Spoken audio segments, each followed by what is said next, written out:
Assalamualaikum warahmatullahi wabarakatuh. My name is Alya Wulandari. I would like to do my reading report video. For this material about the cognitive approach, about the cognitive approach to second language learning.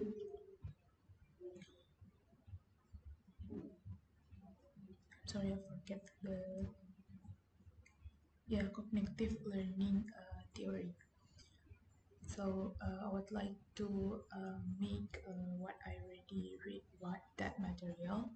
Cognitive approach or the theory in the second language acquisition or learning, like how our brains learn a new language. Learning a language is just like we learning a skill, a new skill, like we learn how to bike or how to right, and then how to be playing music, maybe guitar or piano, or maybe how to play a new game that we never tried before. Like at the first, we think that is hard, right? But if we practice a lot, our brain is start doing automatically without we are thinking about it. So that's what the cognitive means. It's like how our brain is learn and process. So it's two main group of thinkers about this. The first one is the processing approach. It's like study how the brain process a language, and then emergentist or connection approach. It's like our belief come from use, and like the more we are hear and speak is more our brain gets smarter with the patterns. And then how the brain is learned is like the processing approach is from mixed learning. It's like at the first we use like control thinking, like we think about if we want to make a sentence, so like um, good night, and then like we have the pause every word because we control our thinking. Then after we lot of practice or do a lot about the control thinking, it becomes automatic, so it's just natural. I'm not like we don't have to have gap or pause when we are say something. So learning is not just we can automatic with thinking first and then we can go automatic. So but if we are make a mistake too early, it's okay. But if we keep development repeating, our brain may um, have the fossilization.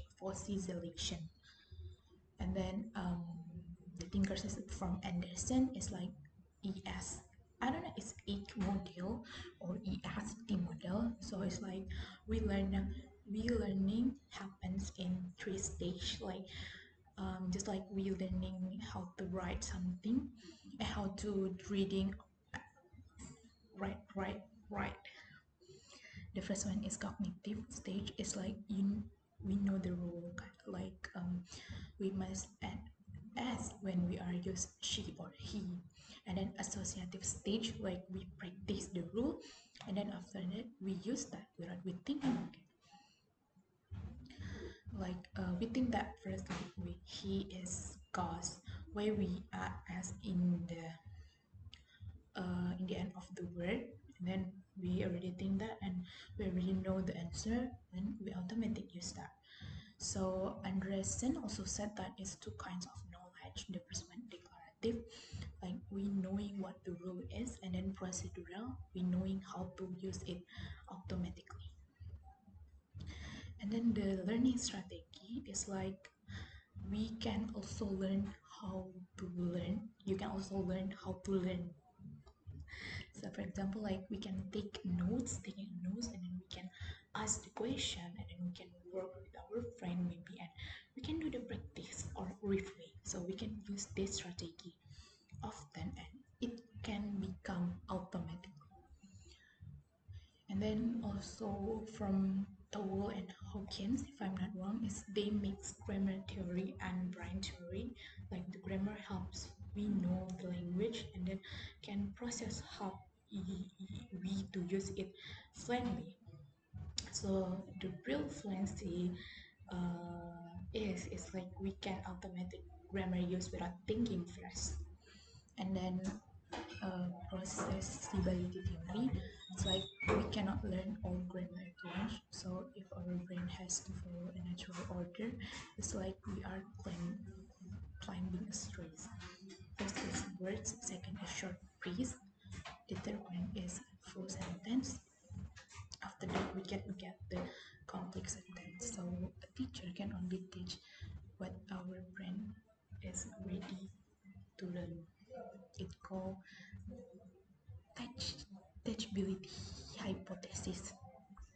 And then perceptual saliency is like our brain notice what is easy to see on her first. So for example, like words at the beginning or end a sentence. So that's why like the kids or maybe we are like adults learn the most obvious pattern first, then arose. Then it's really too much material. I'm sorry, I forget the next one. The next one is operating principle. It's like our brain has its own language rules to learning. The first one is one to one. One to one is like just one meaning and one form, and then relevance is like we learn things that feel most connected to meaning first, and then transfers like if we are have find the similar in our first language into our second language, our brain will reuse it. Like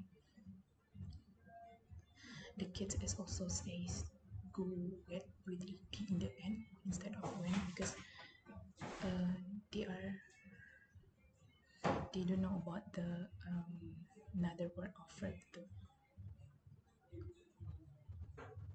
It's really smart quizzing, but it's not perfect, but it show how our brain is work. So next is connectism, connectionism. It's like we imagine our brain is like a giant web of wires. It's really like a neutral network. Like every time, every time we hear something, the wires connect stronger.